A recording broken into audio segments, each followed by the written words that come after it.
सिद्ध सवाल कर रहे ने और गुरु नानक पातशाह जी ਨੂੰ ਕਹਿ ਰਹੇ ਨੇ ਕਿ ਤੁਸੀਂ ਸਾਡੇ ਇਸ ਭੇਖ ਨੂੰ अपना लो।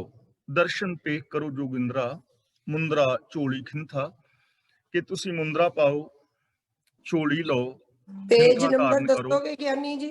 पेज नंबर और 6 दर्शनां दे विचों 6 ਦੇ ਵਿੱਚੋਂ ਇੱਕ ਪੰਥ ਜਿਹੜਾ ਹੈ ਉਹ ਸਾਡਾ ਹੈ। ਜੋਗੀਆਂ ਦੇ 6 ਦੇ ਵਿੱਚੋਂ 12 6 ਪੰਥ ਨੇ ਔਰ ਅੱਗੋਂ ਉਸ ਦੇ ਵਿੱਚੋਂ ਜੋਗੀਆਂ ਦੇ 12 ਪੰਥ ਨੇ। ਉਹਨਾਂ ਵਿੱਚੋਂ ਸਾਡਾ ਇੱਕ ਆਈ ਪੰਥ ਹੈ। ਉਸ ਆਈ ਪੰਥ ਨੂੰ ਤੁਸੀਂ ਸਵੀਕਾਰ ਕਰੋ। ਇਹ ਪੇਜ ਭੈਣ ਜੀ 8939 ਹੈ। 939 ਸਾਹਿਬ ਸ੍ਰੀ ਗੁਰੂ ਨਾਨਕ ਪਾਤਸ਼ਾਹ ਜੀ ਨੂੰ ਕਹਿ ਰਹੇ ਨੇ ਕਿ ਇਸ ਤਰ੍ਹਾਂ ਤੁਸੀਂ ਆਪਣੇ ਮਨ ਨੂੰ ਸਮਝਾਓਗੇ ਤਾਂ ਫਿਰ ਕਦੇ ਚੋਟ ਨਹੀਂ ਖਾਓਗੇ, ਦੁੱਖ ਨਹੀਂ ਸਹਾਰੋਗੇ। ਇਸ ਤਰ੍ਹਾਂ ਤੁਸੀਂ ਆਪਣੇ ਜੀਵਨ ਨੂੰ ਸਫਲ ਕਰੋਗੇ। ਤਾਂ ਸਾਹਿਬ ਸ੍ਰੀ ਗੁਰੂ ਨਾਨਕ ਪਾਤਸ਼ਾਹ ਜੀ ਮਹਾਰਾਜ ਨੇ ਉਹਨਾਂ ਨੂੰ ਉੱਤਰ ਦਿੱਤਾ ਹੈ ਕਿ ਨਾਨਕ ਬੋਲੇ ਗੁਰਮੁਖ ਬੁੱਝ ਹੈ, ਜੋਗ ਜੁਗਤ ਇਵ ਪਾਈ ਹੈ। ਕਿ ਜੇ ਗੁਰੂ ਦੇ ਦੱਸੇ ਰਾਹ ਤੇ ਚੱਲ ਕੇ ਪ੍ਰਭੂ ਦੇ ਹੁਕਮ ਨੂੰ ਸਮਝਿਆ ਜਾਏ ਔਰ ਰੱਬ ਨੂੰ ਸਮਝ ਸਾਰਿਆਂ ਦੇ ਅੰਦਰ ਅਨੁਭਵ ਕੀਤਾ ਜਾਏ ਤਾਂ ਅਸਲ ਦੇ ਅੰਦਰ ਪ੍ਰਭੂ ਦੇ ਨਾਲ ਜੁੜਨ ਦੀ ਜੁਗਤੀ ਇਹ ਹੈ। ਗੁਰੂ ਜੀ ਇਹ ਸਮਝਾ ਰਹੇ ਨੇ ਕਿ ਇਹ ਤੁਹਾਡੇ ਭੇਖ ਧਾਰਨ ਕਰਨ ਦੇ ਨਾਲ ਰੱਬ ਦੇ ਨਾਲ ਮਿਲਾਪ ਦਾ ਕੋਈ ਸੰਬੰਧ ਨਹੀਂ ਹੈ, ਸਗੋਂ ਗੁਰੂ ਤੋਂ ਗਿਆਨ ਦੀ ਦਾਤ ਲੈ ਕੇ, ਗੁਰੂ ਤੋਂ ਜੀਵਨ ਜੁਗਤ ਸਿੱਖ ਕੇ ਸਰਬ ਵਿਆਪਕ ਪ੍ਰਭੂ ਪਰਮਾਤਮਾ ਨੂੰ ਸਮਝਣਾ ਕਿ ਸਾਰਿਆਂ ਦੇ ਅੰਦਰ ਇੱਕ ਹੈ, ਆਦਿਸਤਾ ਜਗਤ ਉਸ ਰੱਬ ਦਾ ਰੂਪ ਹੈ। ਇਹ ਜੁੜਨ ਦੀ ਜੁਗਤੀ ਹੈ।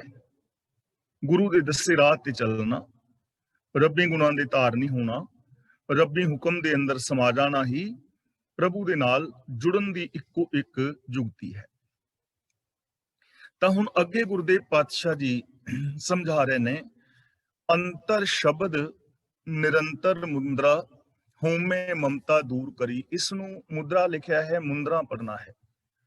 ਅੰਤਰ ਸ਼ਬਦ ਨਿਰੰਤਰ ਮੁੰਦਰਾ ਹੋਮੇ ਮਮਤਾ ਦੂਰ ਕਰੀ।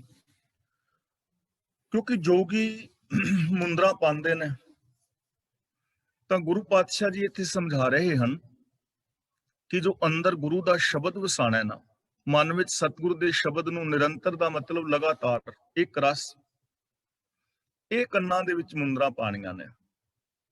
ਕਿ ਸਾਨੂੰ ਕੰਨਾਂ ਵਿੱਚ ਮੁੰਦਰਾ ਪਾਉਣ ਦੀ ਜ਼ਰੂਰਤ ਨਹੀਂ ਹੈ, ਸਗੋਂ ਜੋ ਗੁਰੂ ਦਾ ਸ਼ਬਦ ਹੈ, ਗੁਰੂ ਦਾ ਜੋ ਗਿਆਨ ਹੈ, ਉਸ ਨੂੰ ਆਪਣੇ ਅੰਦਰ ਲਗਾਤਾਰ ਵਸਾਣਾ ਹੈ।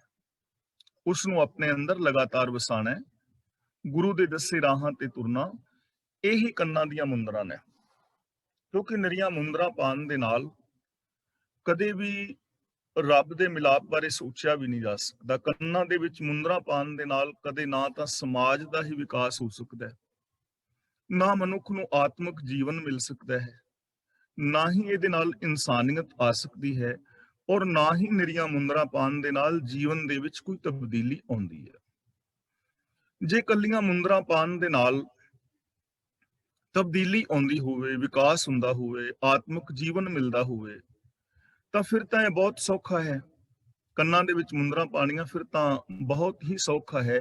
ਜੇ ਅਸੀਂ ਭੈਣਾਂ ਵੱਲ ਵੇਖੀਏ, ਇੱਕ ਝਾਤ ਮਾਰੀਏ ਤਾਂ 99% ਬੀਬੀਆਂ ਭੈਣਾਂ ਨੇ ਕੰਨ ਕਰੀਬ ਬਣਾਏ ਹੁੰਦੇ ਨੇ, ਤਾਂ ਫਿਰ ਉਹਨਾਂ ਨੂੰ ਤਾਂ ਸਾਰਿਆਂ ਨੂੰ ਰੱਬ ਮਿਲ ਜਾਏ।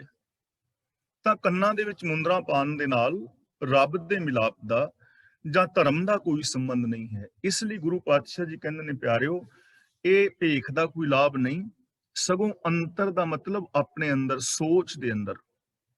ਸ਼ਬਦ ਦਾ ਮਤਲਬ ਗੁਰੂ ਦਾ ਉਪਦੇਸ਼, ਨਿਰੰਤਰ ਦਾ ਮਤਲਬ ਲਗਾਤਾਰ, ਲਗਾਤਾਰ, ਕੰਟੀਨਿਊ, ਇੱਕ ਰਸ। ਗੁਰੂ ਸ਼ਬਦ ਨੂੰ ਅੰਦਰ ਵਸਾਣਾ, ਗੁਰੂ ਦੇ ਉਪਦੇਸ਼ ਨੂੰ ਅੰਦਰ ਵਸਾਣਾ। ਤੇ ਗੁਰੂ ਸ਼ਬਦ ਦਾ ਮਤਲਬ ਕੋਈ ਇੱਕ ਸ਼ਬਦ ਨਹੀਂ ਹੈ। ਗੁਰੂ ਸ਼ਬਦ ਦਾ ਮਤਲਬ ਹੈ ਉਪਦੇਸ਼। ਜਿਵੇਂ ਆਪਾਂ ਰੋਜ਼ ਵਿਚਾਰ ਕਰਦੇ ਹਾਂ, ਰਾਜਨੀਤਿਕ, ਧਾਰਮਿਕ, ਆਰਥਿਕ, ਸਮਾਜਿਕ, ਸਰੀਰਕ, ਮਾਨਸਿਕ, ਬੌਧਿਕ, ਆਤਮਿਕ, ਪਰਿਵਾਰਕ, ਵਿਵਹਾਰਕ ਤੌਰ ਤੇ ਅਸੀਂ ਕਿਵੇਂ ਜ਼ਿੰਦਗੀ ਜੀਣੀ ਹੈ, ਇਹ ਪੂਰੇ ਦਾ ਪੂਰਾ ਉਪਦੇਸ਼ ਬੰਦੇ ਦੇ ਅੰਦਰ ਵਸਿਆ ਹੋਵੇ ਔਰ ਐਸੀ ਜ਼ਿੰਦਗੀ ਜੀਂਦਾ ਹੋਵੇ, ਇਹ ਕੰਨਾਂ ਦੀਆਂ ਮੁੰਦਰਾਂ ਨੇ। ਤੇ ਇਹਦੇ ਨਾਲ ਕੀ ਹੋਏਗਾ? ਹੋਮੇ ਮਮਤਾ ਦੂਰ ਕਰੀ। ਇਸ ਤਰ੍ਹਾਂ ਬੰਦਾ ਆਪਣੀ ਜ਼ਿੰਦਗੀ ਚੋਂ ਹਉਮੈ ਔਰ ਮਮਤਾ ਨੂੰ ਦੂਰ ਕਰ ਲੈਂਦਾ ਹੈ। ਹਉਮੈ ਬਾਰੇ ਅਸੀਂ ਪਹਿਲਾਂ ਸਮਝ ਚੁੱਕੇ ਹਾਂ ਕਿ ਹਉਮੈ ਦੇ ਦੋ ਵਿਗੜੇ ਹੋਏ ਰੂਪ ਨੇ, ਇਨਫੀਰੀਓਰਿਟੀ ਕੰਪਲੈਕਸ ਔਰ ਸੁਪਰੀਓਰਿਟੀ ਕੰਪਲੈਕਸ। ਜਿਹੜਾ ਬੰਦਾ ਗੁਰੂ ਸ਼ਬਦ ਅਨੁਸਾਰ ਜ਼ਿੰਦਗੀ ਜੀਂਦਾ ਹੈ, ਨਾ ਤਾਂ ਉਹਦੇ ਅੰਦਰ ਹੀਨ ਭਾਵਨਾ ਹੁੰਦੀ ਹੈ ਕਿ ਮੈਂ ਕੁਝ ਵੀ ਨਹੀਂ ਕਰ ਸਕਦਾ, ਤੇ ਨਾ ਹੀ ਉਹਦੇ ਅੰਦਰ ਇਹ ਭਾਵਨਾ ਹੁੰਦੀ ਹੈ ਕਿ ਮੈਂ ਹੀ ਸਭ ਕੁਝ ਕਰ ਸਕਦਾ ਹਾਂ। ਉਹਦੇ ਅੰਦਰ ਇੱਕ ਭਾਵਨਾ ਹੁੰਦੀ ਹੈ ਸਵਾਭਿਮਾਨ ਦੀ। ਉਹ ਸਾਰੇ ਇਨਸਾਨਾਂ ਨੂੰ ਆਪਣੇ ਵਰਗਾ ਸਮਝਦਾ ਹੈ, ਆਪਣੇ ਆਪ ਨੂੰ ਸਾਰੇ ਇਨਸਾਨਾਂ ਵਰਗਾ ਇਨਸਾਨ ਸਮਝਦਾ ਹੈ, ਔਰ ਉਹ ਇਨਸਾਨੀਅਤ ਵਾਲੀ ਜ਼ਿੰਦਗੀ ਬਤੀਤ ਕਰਦਾ ਹੈ। ਉਹਦੇ ਅੰਦਰ ਸਵਾਭਿਮਾਨ ਹੁੰਦਾ ਹੈ। ਉਹ ਪ੍ਰਭੂ ਦੇ ਨਾਲੋਂ ਆਪਣੇ ਆਪ ਨੂੰ ਵੱਖਰਾ ਮਹਿਸੂਸ ਨਹੀਂ ਕਰਦਾ। ਉਹ ਆਪਣੇ ਆਪ ਨੂੰ ਉਸ ਰੱਬ ਦਾ ਹੀ ਇੱਕ ਅੰਗ ਜਾਣਦਾ ਹੈ। ਦੂਜੀ ਹੈ ਮਮਤਾ। ਮਮਤਾ ਦਾ ਮਤਲਬ ਸਵਾਰਥ ਲਾ ਲਓ, ਸੈਲਫਿਸ਼ਨੈਸ। ਇਹ ਜਿਹੜੀ ਪਕੜ ਹੈ, ਇਹ ਬੰਦੇ ਨੂੰ ਬੰਧਨਾਂ ਦੇ ਵਿੱਚ ਬੰਧਾਉਂਦੀ ਹੈ। ਗੁਰਬਾਣੀ ਦੇ ਅੰਦਰ ਇਸ ਪਕੜ ਵਾਸਤੇ ਦੋ ਬੜੇ ਸੁੰਦਰ ਮਿਸਾਲਾਂ ਦੇ ਨਾਲ ਸਾਨੂੰ ਸਮਝਾਇਆ ਹੈ। ਇੱਕ ਤੋਤੇ ਦੀ ਮਿਸਾਲ ਔਰ ਇੱਕ ਬਾਂਦਰ ਦੀ ਮਿਸਾਲ। ਜਿਵੇਂ ਤੁਸੀਂ ਇਹ ਤੇ ਆਮ ਸੁਣਿਆ ਹੈ, ਇਸ ਕਰਕੇ ਮੈਂ ਜ਼ਿਆਦਾ ਟਾਈਮ ਇੱਥੇ ਨਾ ਲਵਾਂ। ਕੁੱਜੀ ਦੇ ਅੰਦਰ ਦਾਣੇ ਪਾਏ ਨੇ, ਕੁੱਜੀ ਦਾ ਮੂੰਹ ਸੌੜਾ ਹੈ, ਕੁੱਜੀ ਜ਼ਮੀਨ ਵਿੱਚ ਦੱਬੀ ਹੋਈ ਹੈ। ਬਾਂਦਰ ਉਹਦੇ ਵਿੱਚ ਹੱਥ ਪਾਉਂਦਾ ਹੈ, ਹੱਥ ਆਰਾਮ ਨਾਲ ਚਲਾ ਜਾਂਦਾ ਹੈ। ਪਰ ਜਦੋਂ ਕੁੱਜੀ ਦੇ ਵਿੱਚੋਂ ਮੁੱਠ ਬੰਦ ਕਰ ਲੈਂਦਾ, ਦਾਣੇ ਭਰ ਕੇ ਬਾਹਰ ਕੱਢਦਾ, ਹੁਣ ਹੱਥ ਬਾਹਰ ਨਹੀਂ ਨਿਕਲਦਾ। ਤੇ ਬਾਂਦਰ ਸਮਝਦਾ ਹੈ ਮੇਰਾ ਹੱਥ ਕੁੱਜੀ ਵਿੱਚ ਫਸ ਗਿਆ, ਖਿੱਚਣ ਦਾ ਯਤਨ ਕਰਦਾ, ਦਾਣੇ ਨਹੀਂ ਛੱਡਦਾ। ਹੁਣ ਇਹ ਬੰਧਨ ਨਹੀਂ ਹੈ, ਉਹ ਸਮਝਦਾ ਬੰਧਨ ਪੈ ਗਿਆ। ਇਹ ਬੰਧਨ ਕਾਹਦੇ ਕਰਕੇ ਪਿਆ ਹੈ? ਪਕੜ ਕਰਕੇ। ਕਿਉਂਕਿ ਉਹਨੇ ਪਕੜੇ ਹੋਏ ਨੇ ਨਾ ਦਾਣੇ, ਪਕੜ। ਜੇ ਉਹਨਾਂ ਦਾਣਿਆਂ ਨੂੰ ਛੱਡ ਦੇਵੇ ਤੇ ਹੱਥ ਬਾਹਰ ਆ ਸਕਦਾ। ਤਾਂ ਇਸ ਪਕੜ ਦੇ ਕਾਰਨ ਉਹ ਬਾਂਦਰ ਬੰਧਨ ਵਿੱਚ ਪੈ ਜਾਂਦਾ ਹੈ। ਕਲੰਦਰ ਉਹਨੂੰ ਫੜ ਲੈਂਦਾ ਹੈ। ਫਿਰ ਸਾਰੇ ਜੀਵਨ ਕਾਲ ਦੇ ਅੰਦਰ ਉਹ ਬਾਂਦਰ ਘਰਾਂ ਘਰਾਂ ਦੇ ਅੱਗੇ ਨੱਚਦਾ ਫਿਰਦਾ ਹੈ। ਇਸੇ ਤਰ੍ਹਾਂ ਤੋਤਾ ਹੈ। ਤੋਤੇ ਨੂੰ ਫੜਨ ਵਾਸਤੇ ਵੀ ਇੱਕ ਜੰਤਰ ਬਣਾਇਆ ਜਾਂਦਾ ਹੈ। ਇੱਕ ਬਰਤਨ ਥੱਲੇ ਪਾਣੀ ਰੱਖ ਕੇ, ਬਰਤਨ ਵਿੱਚ ਪਾਣੀ ਰੱਖ ਕੇ, ਦੋ ਡੰਡੀਆਂ ਇਸ ਤਰ੍ਹਾਂ ਗੱਡ ਕੇ, ਇੱਕ ਨਲਕੀ ਦੇ ਵਿੱਚ ਰੱਸੀ ਪਾ ਕੇ ਉਹਨਾਂ ਡੰਡੀਆਂ ਤੇ ਬੰਨ੍ਹ ਦਿੱਤੀ ਜਾਂਦੀ ਹੈ, ਤੇ ਇਹਨੂੰ ਪਾਣੀ ਦੇ ਉੱਤੇ ਤਾਣ ਦਿੱਤਾ ਜਾਂਦਾ ਹੈ, ਨਾਲ ਦਾਣੇ ਖਿਲਾਰ ਦਿੱਤੇ। ਹੁਣ ਤੋਤਾ ਆਣ ਕੇ ਇਸ ਨਾਲੀ ਦੇ ਉੱਤੇ ਬਹਿੰਦਾ ਹੈ, ਤੇ ਜਦੋਂ ਇਸ ਦੇ ਉੱਤੇ ਬਹਿੰਦਾ ਹੈ, ਨਲਕੀ ਘੁੰਮ ਜਾਂਦੀ ਹੈ ਭਾਰ ਦੇ ਨਾਲ, ਤੋਤਾ ਉਲਟਾ ਲਟਕ ਜਾਂਦਾ ਹੈ। ਜਦੋਂ ਥੱਲੇ ਵੱਲ ਦੇਖਦਾ ਪਾਣੀ ਦਾ ਭਰਿਆ ਬਰਤਨ, ਤੇ ਸਮਝਦਾ ਹੈ ਕਿ ਜੇ ਮੈਂ ਇਸ ਨਲਕੀ ਨੂੰ ਛੱਡਿਆ ਤੇ ਮੈਂ ਇਸ ਪਾਣੀ ਵਿੱਚ ਡੁੱਬ ਕੇ ਮਰਾਂਗਾ। ਹੁਣ ਉਸ ਨਲਕੀ ਨੂੰ ਛੱਡਦਾ ਨਹੀਂ। ਹਾਲਾਂਕਿ ਜੇ ਖੰਭਾਂ ਨੂੰ ਹਿਲਾਏ ਤੇ ਉੱਡ ਸਕਦਾ ਹੈ ਤੋਤਾ, ਪਰ ਉਹ ਖੰਭ ਨਹੀਂ ਹਿਲਾਉਂਦਾ, ਉੱਡਦਾ ਨਹੀਂ। ਡਰਦਾ ਹੈ ਕਿ ਨਲਕੀ ਨੂੰ ਮੈਂ ਛੱਡਾਂਗਾ ਤਾਂ ਮੈਂ ਡੁੱਬ ਜਾਵਾਂਗਾ। ਇੰਨੇ ਚਿਰ ਨੂੰ ਤੋਤਾ ਫੜਨ ਵਾਲਾ ਆਉਂਦਾ ਹੈ। ਹੁਣ ਪਕੜ ਹੈ ਨਾ ਨਲਕੀ ਦੀ, ਨਲਕੀ ਦੀ ਪਕੜ ਹੈ, ਤਾਂ ਕਰਕੇ ਉਹ ਤੋਤਾ ਬੰਧਨ ਦੇ ਵਿੱਚ ਪੈ ਗਿਆ। ਇਸੇ ਤਰ੍ਹਾਂ ਜੋ ਸਵਾਰਥ ਹੈ ਨਾ, ਸਵਾਰਥ ਸਾਡੀ ਜ਼ਿੰਦਗੀ ਵਿੱਚ ਇਹ ਇੱਕ ਪਕੜ ਹੈ, ਤੇ ਇਸ ਪਕੜ ਕਰਕੇ ਬੰਦਾ ਬੰਧਨਾਂ ਦੇ ਵਿੱਚ ਪੈ ਜਾਂਦਾ ਹੈ। ਕਿਵੇਂ? ਆਪਣੇ ਘਰ ਨੂੰ ਵਸਾਉਣ ਵਾਸਤੇ ਸਵਾਰਥ ਹੈ ਨਾ, ਕਿ ਮੇਰਾ ਘਰ ਦੂਜਿਆਂ ਨਾਲੋਂ ਜ਼ਿਆਦਾ ਵਸੇ, ਤਾਂ ਇਹ ਕਈ ਵਾਰ ਇਸ ਪਕੜ ਕਰਕੇ ਲੋਕਾਂ ਦੇ ਘਰਾਂ ਨੂੰ ਉਜਾੜ ਦਿੰਦਾ ਹੈ। ਆਪਣੇ ਸੁੱਖ ਵਾਸਤੇ, ਆਪਣੇ ਸੁੱਖ ਦੀ ਪਕੜ ਕਰਕੇ, ਸਵਾਰਥ ਕਰਕੇ ਕਈ ਵਾਰ ਇਹ ਬੰਦਾ ਦੂਜਿਆਂ ਨੂੰ ਦੁੱਖ ਦਿੰਦਾ ਹੈ। ਆਪਣੇ ਹਾਸਿਆਂ ਵਾਸਤੇ ਕਈ ਵਾਰ ਇਹ ਬੰਦਾ ਦੂਜਿਆਂ ਨੂੰ ਰੋਣਿਆਂ ਔਰ ਕੀਰਨਿਆਂ ਦੇ ਸਾਗਰ ਵਿੱਚ ਧੱਕਾ ਦੇ ਦਿੰਦਾ ਹੈ। ਇਹ ਬਹੁਤ ਦੁਖਦਾਈ ਹੈ ਸਵਾਰਥ ਮਨੁੱਖ ਦੀ ਜ਼ਿੰਦਗੀ ਵਿੱਚ। ਤੇ ਹਉਮੈ ਆਪ ਸਮਝ ਗਏ ਹੋ, ਇਨਫੀਰੀਓਰਿਟੀ ਕੰਪਲੈਕਸ, ਸੁਪਰੀਓਰਿਟੀ ਕੰਪਲੈਕਸ, ਇਹ ਬਹੁਤ ਵੱਡੇ ਵਿਕਾਰ ਨੇ। ਤਾਂ ਗੁਰੂ ਜੀ ਕਹਿੰਦੇ ਨੇ, ਐ ਜੋਗੀਓ, ਜਦੋਂ ਬੰਦਾ ਗੁਰੂ ਦੇ ਸ਼ਬਦ ਨੂੰ ਅੰਦਰ ਵਸਾਉਂਦਾ ਨਾ, ਅਸਲ ਦੇ ਅੰਦਰ ਇਹ ਮੁੰਦਰਾ ਨੇ। ਗੁਰੂ ਦੇ ਉਪਦੇਸ਼ ਨੂੰ, ਗਿਆਨ ਨੂੰ ਅੰਦਰ ਵਸਾਣਾ, ਗੁਰੂ ਗਿਆਨ ਮੁਤਾਬਕ ਜ਼ਿੰਦਗੀ ਜੀਣੀ, ਔਰ ਗੁਰੂ ਗਿਆਨ ਦੇ ਚਾਨਣੇ ਦੇ ਅੰਦਰ ਹਉਮੈ ਔਰ ਮਮਤਾ ਨੂੰ ਦੂਰ ਕਰ ਲੈਣਾ, ਇਹ ਧਰਮ ਦਾ ਮਾਰਗ ਹੈ। ਇਹ ਪ੍ਰਭੂ ਦੇ ਨਾਲ ਮਿਲਾਪ ਦਾ ਮਾਰਗ ਹੈ। ਤੇ ਇਹਦੇ ਵਾਸਤੇ ਸਾਨੂੰ ਕੰਨਾਂ 'ਚ ਮੁੰਦਰਾ ਪਾਉਣ ਦੀ ਲੋੜ ਨਹੀਂ। ਇਹਨਾਂ ਕੰਮਾਂ ਵਾਸਤੇ ਸਾਨੂੰ ਘਰ ਛੱਡਣ ਦੀ ਲੋੜ ਨਹੀਂ, ਗ੍ਰਸਤੀ ਛੱਡਣ ਦੀ ਲੋੜ ਨਹੀਂ। ਪਰਬਤਾਂ ਤੇ ਜਾਣ ਦੀ ਲੋੜ ਨਹੀਂ, ਭੌਰਿਆਂ ਵਿੱਚ ਵੜਨ ਦੀ ਲੋੜ ਨਹੀਂ, ਪਹਾੜਾਂ ਤੇ ਚੜਨ ਦੀ ਜ਼ਰੂਰਤ ਨਹੀਂ, ਸਮਾਧੀਆਂ ਲਾਉਣ ਦੀ ਲੋੜ ਨਹੀਂ। ਸਿੱਧੀ ਸਿੰਪਲ ਗੱਲ ਹੈ ਕਿ ਅਸੀਂ ਗੁਰੂ ਗਿਆਨ ਮੁਤਾਬਕ ਇਹਨਾਂ ਅਵਗੁਣਾਂ ਨੂੰ ਦੂਰ ਕਰਨਾ ਹੈ ਔਰ ਗੁਰੂ ਗਿਆਨ ਮੁਤਾਬਕ ਜ਼ਿੰਦਗੀ ਜੀਣੀ ਹੈ। ਕਾਮ ਕ੍ਰੋਧ ਅਹੰਕਾਰ ਨਿਵਾਰੈ। ਉਹ ਬੰਦਾ ਕਾਮ ਕ੍ਰੋਧ ਔਰ ਅਹੰਕਾਰ ਨੂੰ ਨਿਵਾਰੇ ਦਾ ਮਤਲਬ ਦੂਰ ਕਰ ਲੈਂਦਾ ਹੈ। ਇਹ ਚੀਜ਼ਾਂ ਅਸੀਂ ਪਹਿਲਾਂ ਸਮਝ ਚੁੱਕੇ ਹਾਂ ਕਿ ਕਿਵੇਂ ਬੰਦਾ ਜੋ ਕਾਮ ਦੇ ਅੰਦਰ ਜਕੜਿਆ ਹੋਇਆ ਹੈ ਉਹ ਕਿਸੇ ਧੀ ਭੈਣ ਦੀ ਇੱਜ਼ਤ ਨਹੀਂ ਕਰੇਗਾ, ਉਹ ਆਚਰਣਹੀਨ ਹੋਵੇਗਾ। ਲੇਕਿਨ ਜਿਸ ਬੰਦੇ ਨੇ ਗੁਰੂ ਗਿਆਨ ਮੁਤਾਬਕ ਜ਼ਿੰਦਗੀ ਜੀਣੀ ਹੈ ਉਹਦੇ ਅੰਦਰ ਇਹ ਬਿਰਤੀ ਨਹੀਂ ਹੋਏਗੀ, ਸਗੋਂ ਉਹਦੇ ਅੰਦਰ ਲੱਜਾ, ਹਯਾ ਔਰ ਸ਼ਰਮ ਹੋਏਗੀ। ਉਹ ਆਪਣੀ ਸੋਚ ਨੂੰ ਕਨਵਰਟ ਕਰੇਗਾ। ਨਿਵਾਰਨ ਦਾ ਮਤਲਬ ਇਹ ਹੀ ਹੈ ਕਿ ਇਸ ਵਿਕਾਰ ਨੂੰ ਦੂਰ ਕਰਕੇ ਆਪਣੇ ਅੰਦਰ ਲੱਜਾ, ਹਯਾ ਔਰ ਸ਼ਰਮ ਪੈਦਾ ਕਰੇਗਾ। ਕ੍ਰੋਧ ਇੱਕ ਜਜ਼ਬਾ ਹੈ। ਜਦੋਂ ਕੋਈ ਸਾਡੇ ਵਿਰੋਧ ਵਿੱਚ ਬੋਲਦਾ ਹੈ ਜਾਂ ਵਿਰੋਧ ਦੇ ਵਿੱਚ ਕੁਝ ਕਰਦਾ ਹੈ, ਕਿਸੇ ਸਾਡੇ ਵਿਚਾਰ ਦਾ ਜਾਂ ਕਰਮ ਦਾ ਜਦੋਂ ਕੋਈ ਵਿਰੋਧ ਕਰਦਾ ਹੈ ਤਾਂ ਸਾਨੂੰ ਕ੍ਰੋਧ ਆਉਂਦਾ ਹੈ। ਜੋ ਸਾਡੀ ਪ੍ਰਤੀਕਿਰਿਆ ਹੁੰਦੀ ਹੈ ਉਹ ਕ੍ਰੋਧ ਵਾਲੀ ਹੁੰਦੀ ਹੈ। ਸਾਨੂੰ ਗੁੱਸਾ ਚੜਦਾ ਹੈ ਤੇ ਉਸ ਕ੍ਰੋਧ ਕਰਕੇ ਬੰਦਾ ਆਪਣਾ ਕਿੰਨਾ ਨੁਕਸਾਨ ਕਰ ਲੈਂਦਾ ਹੈ। ਕ੍ਰੋਧ ਦੇ ਕਾਰਨ ਕਿੰਨੇ ਆਪਣੇ ਰਿਸ਼ਤੇ ਇਸ ਬੰਦੇ ਨੇ ਗਵਾ ਲਏ ਨੇ, ਮਿੱਤਰਤਾ ਵਿੱਚ ਦਰਾਰਾਂ ਪਾ ਲਈਆਂ ਨੇ। ਔਰ ਕ੍ਰੋਧ ਦਾ ਜਿਹੜਾ ਇਹਦੇ ਉੱਤੇ ਅਸਰ ਹੁੰਦਾ ਹੈ, ਇੱਕ ਤਾਂ ਇਮੋਸ਼ਨਲੀ ਹੁੰਦਾ ਹੈ। ਇਮੋਸ਼ਨਲੀ ਅਸਰ ਤਾਂ ਇਸ ਤੇ ਹੋਏਗਾ ਕਿ ਇਹ ਭੜਕੇਗਾ, ਔਰ ਫਿਜ਼ੀਕਲੀ ਜੋ ਅਸਰ ਇਹਦੇ ਉੱਤੇ ਹੋਏਗਾ, ਕਈ ਵਾਰ ਕ੍ਰੋਧ ਦੇ ਕਾਰਨ ਬੀਪੀ ਵੀ ਹਾਈ ਹੋ ਜਾਂਦਾ ਹੈ ਔਰ ਸਿਰ ਦਰਦ ਵਗੈਰਾ ਹੋ ਜਾਂਦਾ ਹੈ, ਮਾਈਗ੍ਰੇਨ ਹੋ ਸਕਦੀ ਹੈ, ਹੋਰ ਵੀ ਕੋਈ ਰੋਗ ਲੱਗ ਸਕਦਾ ਹੈ। ਇਸ ਤਰ੍ਹਾਂ ਬੰਦਾ ਰੋਗੀ ਹੋ ਜਾਂਦਾ ਹੈ। ਕਾਮ ਔਰ ਕ੍ਰੋਧ ਬੰਦੇ ਦੇ ਅੰਦਰ ਰੋਗ ਪੈਦਾ ਕਰਦੇ ਨੇ, ਇਮੋਸ਼ਨਲੀ ਵੀ ਔਰ ਫਿਜ਼ੀਕਲੀ ਵੀ। ਕਾਮ ਕ੍ਰੋਧ ਕਾਇਆ ਕੋ ਗਾਲੈ, ਜਿਉ ਕੰਚਨ ਸੁਹਾਗਾ ਟਾਲੈ। ਤਾਂ ਜਦੋਂ ਬੰਦਾ ਗੁਰ ਸ਼ਬਦ ਰਾਹੀਂ ਜ਼ਿੰਦਗੀ ਜੀਂਦਾ ਹੈ ਨਾ, ਉਦੋਂ ਇਹ ਕ੍ਰੋਧ ਨੂੰ ਦੂਰ ਕਰ ਲੈਂਦਾ ਹੈ। ਇਹਦੇ ਅੰਦਰ ਬੀਰ ਰਸ ਪੈਦਾ ਹੋ ਜਾਂਦਾ ਹੈ, ਜੋਸ਼ ਦੇ ਅੰਦਰ ਹੋਸ਼ ਹੁੰਦੀ ਹੈ। ਫਿਰ ਇਹ ਲੜਦਾ ਤੇ ਹੈ, ਲੇਕਿਨ ਹਿਊਮਨ ਰਾਈਟਸ ਵਾਸਤੇ ਲੜਦਾ ਹੈ। ਐਵੇਂ ਹੀ ਨਹੀਂ ਛੋਟੀਆਂ ਛੋਟੀਆਂ ਗੱਲਾਂ ਤੋਂ ਖਹਿ ਖਹਿ ਕੇ ਮਰਦਾ ਰਹਿੰਦਾ। ਇਹਦਾ ਕੋਈ ਉੱਚਾ ਆਚਰਣ ਔਰ ਉੱਚਾ ਆਦਰਸ਼ ਹੁੰਦਾ ਹੈ। ਕ੍ਰੋਧ ਵਾਸਤੇ ਗੁਰੂ ਜੀ ਨੇ ਬੜੇ ਪਿਆਰੇ ਬਚਨ ਕਹੇ ਨੇ ਬਾਣੀ ਵਿੱਚ। ਕਾਮ ਕ੍ਰੋਧ ਕਰੋ ਵਸੂਲੇ, ਗੋਡੋ ਧਰਤੀ ਪਾਈ।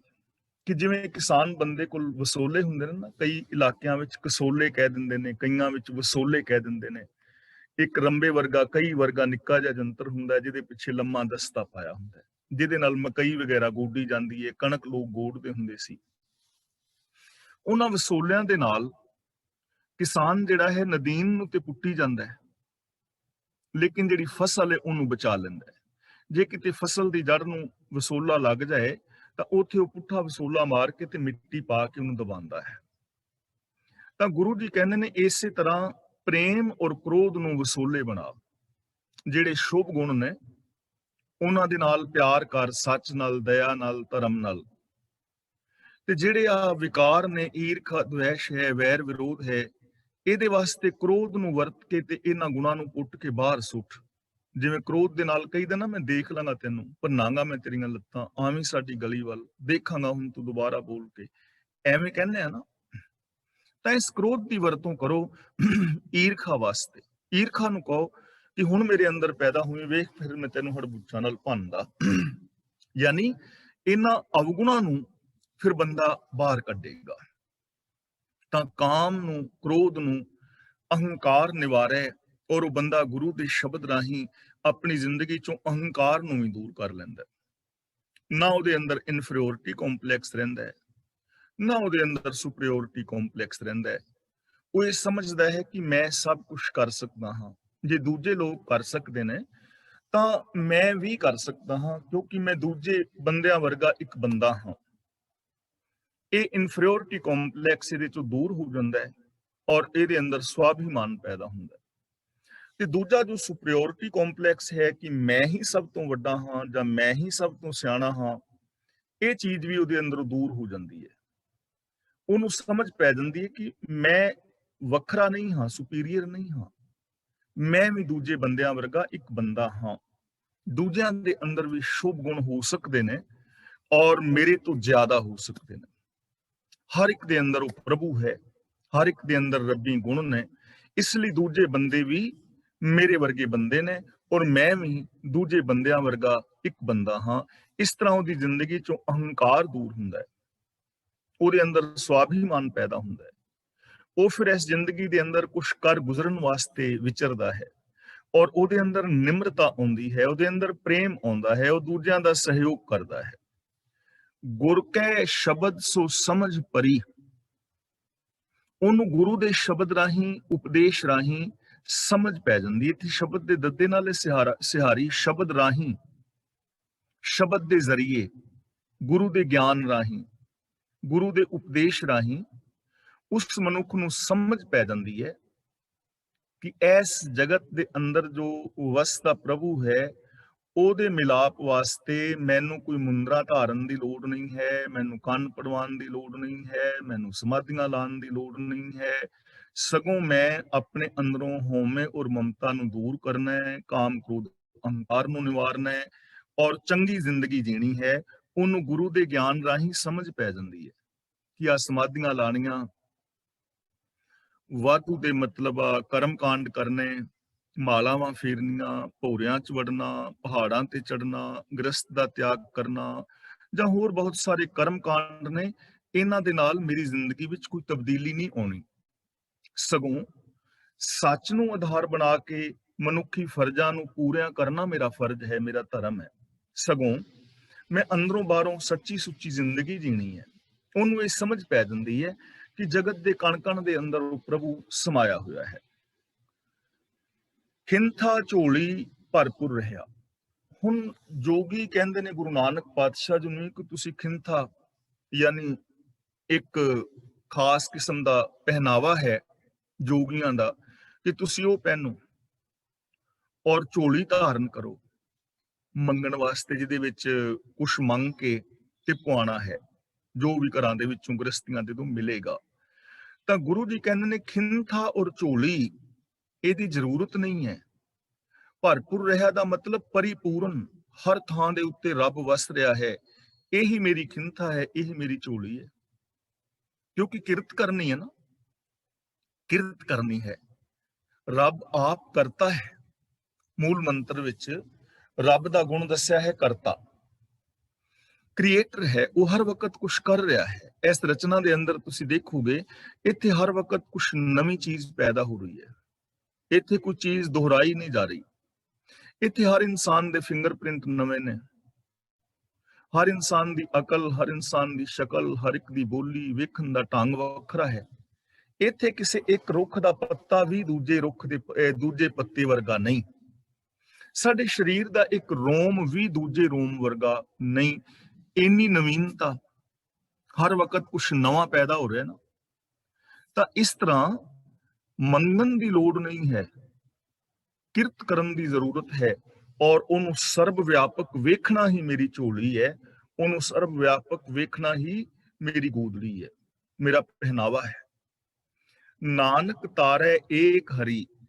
ਤਾਂ ਇਸ ਤਰ੍ਹਾਂ ਉਹ ਪ੍ਰਭੂ ਜਿਹੜਾ ਹੈ ਤੇਰਾ ਪਾਰ ਉਤਾਰਾ ਕਰੇਗਾ। ਤੂੰ ਸਵਾਮੀ ਨੂੰ ਹਰ ਥਾਂ ਤੇ ਪਰਿਪੂਰਨ ਵੇਖ, ਜੋਗੀ ਨੂੰ ਕਿਹਾ ਜਾ ਰਿਹਾ ਹੈ। ਰੱਬ ਨੂੰ ਹਰ ਥਾਂ ਪਰਿਪੂਰਨ ਵੇਖ, ਕਿ ਹਰ ਥਾਂ ਹੈ। ਜਦੋਂ ਹਰ ਥਾਂ ਹੈ ਤਾਂ ਉਹਨੂੰ ਲੱਭਣ ਲਈ ਜੰਗਲਾਂ ਵਿੱਚ ਜਾਣ ਦੀ ਕੀ ਲੋੜ ਹੈ। ਜਦੋਂ ਹਰ ਇੱਕ ਦੇ ਵਿੱਚ ਹੈ, ਜਦੋਂ ਜੋ ਦਿਸੈ ਸੋ ਤੇਰਾ ਰੂਪ, ਕਿ ਜੋ ਵੀ ਦਿਸ ਰਿਹਾ ਹੈ ਤੇਰਾ ਹੀ ਰੂਪ ਹੈ, ਤਾਂ ਉਹਨੂੰ ਵੇਖਣ ਲਈ ਅੱਖਾਂ ਬੰਦ ਕਰਨ ਦੀ ਲੋੜ ਥੋੜੀ ਹੈ ਕਿ ਸਮਾਧੀ ਲਾ ਕੇ ਅੱਖਾਂ ਬੰਦ ਕਰੋ। ਉਹਨੂੰ ਵੇਖਣ ਲਈ ਤੇ ਅੱਖਾਂ ਖੋਲਣ ਦੀ ਲੋੜ ਹੈ ਨਾ। ਜੇ ਤੁਹਾਡੇ ਸਾਰਿਆਂ ਵਿੱਚ ਮੈਨੂੰ ਰੱਬ ਦਿਸਦਾ ਹੋਵੇ ਤਾਂ ਮੈਨੂੰ ਅੱਖਾਂ ਬੰਦ ਥੋੜੀਆਂ ਕਰਨੀਆਂ ਪੈਣਗੀਆਂ, ਫਿਰ ਤਾਂ ਮੈਨੂੰ ਖੋਲਣੀਆਂ ਪੈਣਗੀਆਂ ਨਾ ਤੁਹਾਡੇ ਦਰਸ਼ਨ ਕਰਨ ਲਈ, ਇਸ ਦੁਨੀਆ ਦੇ ਦਰਸ਼ਨ ਕਰਨ ਲਈ। ਅੱਖਾਂ ਬੰਦ ਕਰਨ ਦੀ ਤੇ ਲੋੜ ਹੀ ਨਹੀਂ ਹੈ। ਜਦੋਂ ਸਾਰਿਆਂ ਦੇ ਵਿੱਚ ਅਨੁਭਵ ਕਰਾਂਗੇ, ਕਣ ਕਣ ਵਿੱਚ ਅਨੁਭਵ ਕਰਾਂਗੇ, ਤਾਂ ਅੱਖਾਂ ਬੰਦ ਕਰਨ ਦੀ, ਸਮਾਧੀਆਂ ਲਾਉਣ ਦੀ ਲੋੜ ਨਹੀਂ ਪਵੇਗੀ। ਤਾਂ ਗੁਰੂ ਪਾਤਸ਼ਾਹ ਜੀ ਕਹਿੰਦੇ ਨੇ ਇਹ ਜੋਗੀ ਤੂੰ ਉਹਨੂੰ ਪਰਿਪੂਰਨ ਵੇਖ ਕਿ ਕਣ ਕਣ ਅੰਦਰ ਸਮਾਇਆ ਹੈ। ਇਹੀ ਝੋਲੀ ਹੈ, ਇਹੀ ਖਿੰਥਾ ਹੈ। ਨਾਨਕ ਤਾਰੈ ਏਕ ਹਰੀ। ਇਸ ਤਰ੍ਹਾਂ ਇੱਕ ਜੋ ਹਰੀ ਹੈ ਉਹ ਤੈਨੂੰ ਤਾਰ ਦੇਵੇਗਾ। ਤੇ ਹਰੀ ਸ਼ਬਦ ਜਾਂ ਹਰ ਸ਼ਬਦ ਇਸ ਕਰਕੇ ਵਰਤਦੇ ਨੇ ਕਿਉਂਕਿ ਉਹ ਹਰ ਥਾਂ ਤੇ ਹੈ, ਉਹ ਹਰ ਇੱਕ ਲਈ ਹੈ। ਉਹ ਹਰ ਇੱਕ ਦਾ ਹੈ, ਉਹ ਹਰਿਆ ਕਰਨ ਵਾਲਾ ਹੈ। ਤਾਂ ਇਸ ਤਰ੍ਹਾਂ ਤੇਰਾ ਪਾਰ ਉਤਾਰਾ ਹੋ ਜਾਏਗਾ। ਤੇ ਪਾਰ ਉਤਾਰੇ ਨੂੰ ਅਸੀਂ ਸਮਝ ਚੁੱਕੇ ਹਾਂ ਨਾ ਕਿ ਮਰਨ ਤੋਂ ਬਾਅਦ ਨਹੀਂ, ਐਸੇ ਜ਼ਿੰਦਗੀ ਦੇ ਅੰਦਰ ਵਿਕਾਰਾਂ ਤੋਂ ਪਾਰ ਉਤਾਰਾ, ਦੁੱਖਾਂ ਤੋਂ ਪਾਰ ਉਤਾਰਾ, ਚਿੰਤਾਵਾਂ ਤੋਂ ਪਾਰ ਉਤਾਰਾ। ਸਾਚਾ ਸਾਹਿਬ ਸਾਚੀ ਨਾਈ। ਇੱਥੇ ਨਾਈ ਦਾ ਮਤਲਬ ਹੈ, ਇੱਥੇ ਨਾਈ ਨਹੀਂ ਪੜਨਾ, ਦੇਖੋ ਲਿਖਿਆ ਹੈ ਨਾਈ। ਤੇ ਜੇ ਅਸੀਂ ਨਾਈ ਪੜਾਂਗੇ ਤਾਂ ਨਾਈ ਤਾਂ ਇੱਕ ਜਾਤ ਹੈ ਨਾ, ਇੱਥੇ ਈੜੀ ਦੀ ਬਿਹਾਰੀ ਨਾਲ ਬਿੰਦੀ ਲਗਾਵਾਂਗੇ ਨਾਈ। ਨਾਈ ਦਾ ਮਤਲਬ ਹੈ ਸ਼ੋਭਾ, ਸਿਫਤ ਸਲਾਹ। ਸਾਚਾ ਸਾਹਿਬ ਸਾਚੀ ਨਾਈ, ਪਰਖ ਹੈ ਗੁਰ ਕੀ ਬਾਤ ਖਰੀ। ਖਰੀ ਦਾ ਮਤਲਬ ਹੈ ਕਿ ਖਰੀ ਗੱਲ ਹੈ। ਪਰਖ ਹੈ ਦਾ ਮਤਲਬ ਬੰਦਾ ਸਮਝ ਲੈਂਦਾ ਹੈ, ਪਰਖ ਲੈਂਦਾ ਹੈ। ਸੱਚਾ ਹੈ ਸੁਆਮੀ, ਸੱਚਾ ਹੈ ਉਹਦਾ ਨਾਮ।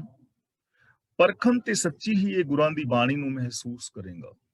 ਯਾਨੀ ਮਾਲਕ ਸੱਚਾ ਹੈ, ਉਹਦੀ ਸ਼ੋਭਾ ਸੱਚੀ ਹੈ। ਗੁਰੂ ਦੀ ਦੱਸੀ ਹੋਈ ਗੱਲ ਪਰਖ ਕੇ ਦੇਖ ਲੈਂਦਾ ਹੈ ਕਿ ਇਹ ਗੱਲ ਵਾਸਤਵ ਵਿੱਚ ਹੀ ਖਰੀ ਹੈ। ਇਹ ਪੰਕਤੀ ਦੀ ਸਮਝ ਆ ਜਾਏਗੀ ਜਦੋਂ ਅਸੀਂ ਧੰਨ ਗੁਰੂ ਅਰਜਨ ਪਾਤਸ਼ਾਹ ਜੀ ਦਾ ਇਹ ਸ਼ਬਦ ਪੜਾਂਗੇ ਨਾ, ਜੈਸਾ ਸਤਿਗੁਰ ਸੁਣੀਂਦਾ ਤੈਸੋ ਹੀ ਮੈਂ ਡੀਠ।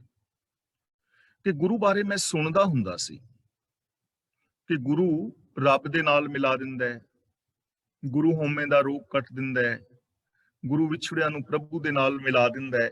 ਮੈਂ ਸੁਣਦਾ ਹੁੰਦਾ ਸੀ।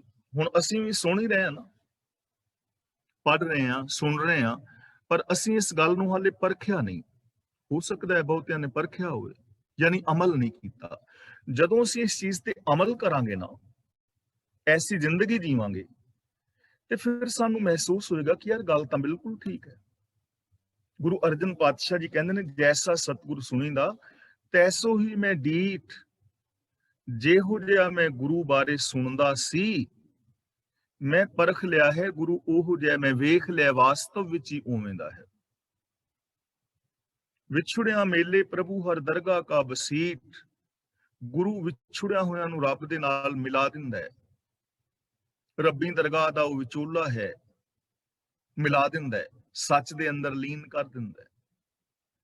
ਹਰ ਨਾਮੋ ਮੰਤਰ ਦ੍ਰਿੜਾਇਨ ਦਾ, ਨਾਮੋ ਦਾ ਨਾਮ ਦਾ ਮਤਲਬ ਹੁਕਮ, ਉਹ ਰੱਬੀ ਹੁਕਮ ਨੂੰ ਦ੍ਰਿੜ ਕਰਾਂਦਾ ਹੈ ਗੁਰੂ, ਕਿ ਰੱਬੀ ਹੁਕਮ ਦੇ ਅੰਦਰ ਜ਼ਿੰਦਗੀ ਜੀਣੀ ਹੈ। ਤੇ ਹਉਮੈ ਦੇ ਰੋਗ ਨੂੰ ਕੱਟ ਦਿੰਦਾ ਹੈ।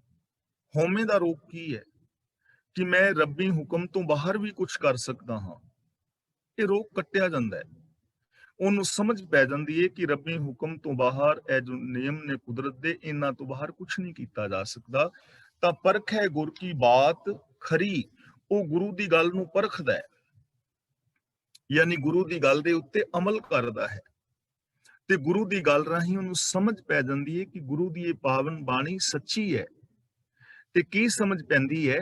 ਸਾਚਾ ਸਾਹਿਬ ਸਾਚੀ ਨਾਈ, ਕਿ ਸਾਹਿਬ ਸੱਚਾ ਹੈ, ਅਬਿਨਾਸ਼ੀ ਹੈ, ਉਹਦੀ ਜੋ ਸ਼ੋਭਾ ਹੈ ਉਹ ਵੀ ਸੱਚੀ ਹੈ। ਔਰ ਸੱਚੀ ਸ਼ੋਭਾ ਰਾਹੀਂ, ਸੱਚੀ ਸਿਫਤ ਸਲਾਹ ਰਾਹੀਂ ਸੱਚ ਦੇ ਅੰਦਰ ਅਸਾਂ ਜੁੜਨਾ ਹੈ। ਸੱਚ ਦੇ ਅੰਦਰ ਬੰਦਾ ਸਮਾ ਜਾਂਦਾ ਹੈ। ਪਰਖਣ ਦੇ ਵਿੱਚ ਗੁਰੂ ਦੀ ਗੱਲ ਜਿਹੜੀ ਹੈ ਉਹ ਪੂਰੀ ਉਤਰਦੀ ਹੈ। ਇਸ ਕਰਕੇ ਇਹ ਜੋਗੀ, ਇਹਨਾਂ ਕਰਮ ਕਾਂਡਾਂ ਦੀ ਜ਼ਰੂਰਤ ਨਹੀਂ ਹੈ। ਇਹ ਪਰਖੀ ਹੋਈ ਗੱਲ ਹੈ, ਇਹ ਯੂਨੀਵਰਸਲ ਟਰੁੱਥ ਹੈ ਕਿ ਜਦੋਂ ਅਸੀਂ ਗੁਰੂ ਗਿਆਨ ਦੇ ਧਾਰਨੀ ਬਣਦੇ ਹਾਂ, ਗੁਰੂ ਗਿਆਨ ਮੁਤਾਬਕ ਜ਼ਿੰਦਗੀ ਜੀਂਦੇ ਹਾਂ, ਰੱਬੀ ਹੁਕਮ ਦੀ ਸਮਝ ਪੈਂਦੀ ਹੈ। ਜਦੋਂ ਅਸੀਂ ਇਸ ਸਿਸਟਮ ਦੇ ਅੰਦਰ, ਰੱਬੀ ਹੁਕਮ ਦੇ ਅੰਦਰ ਜ਼ਿੰਦਗੀ ਜੀਂਦੇ ਹਾਂ, ਤਾਂ ਸਮਝ ਪੈ ਜਾਂਦੀ ਹੈ ਕਿ ਵਾਸਤਵ ਦੇ ਅੰਦਰ ਸੱਚ ਕੁਝ ਹੋਰ ਸੀ ਤੇ ਅਸੀਂ ਕੁਝ ਹੋਰ ਕਰ ਰਹੇ ਸੀ। ਅਸੀਂ ਕੁਝ ਹੋਰ ਸਮਝ ਰਹੇ ਸੀ ਤੇ ਹਕੀਕਤ ਕੁਝ ਹੋਰ ਹੈ।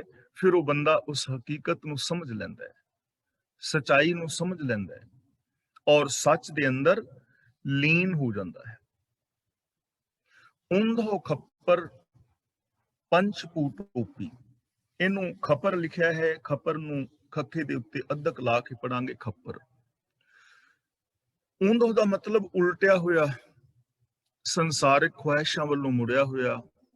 ਖੱਪਰ ਦਾ ਮਤਲਬ ਹੈ ਜੋਗੀ ਜਾਂ ਮੰਗਤੇ ਜਿਹੜੇ ਨੇ ਇੱਕ ਪਿਆਲਾ ਹੱਥ ਵਿੱਚ ਰੱਖਦੇ ਨੇ, ਜਿਸ ਦੇ ਅੰਦਰ ਉਹ ਭਿੱਖਿਆ ਪਾਉਂਦੇ ਨੇ। ਇੱਕ ਝੋਲੀ ਹੁੰਦੀ ਹੈ ਜੋ ਉਹਨਾਂ ਨੇ ਮੋਢੇ ਨਾਲ ਲਮਕਾਈ ਹੁੰਦੀ ਹੈ, ਇੱਕ ਹੱਥ ਦੇ ਵਿੱਚ ਖਪਰਾ ਹੁੰਦਾ ਹੈ ਜੋ ਕਿਸੇ ਗ੍ਰਸਤੀ ਦੇ ਘਰੋਂ ਮਿਲਦਾ ਹੈ।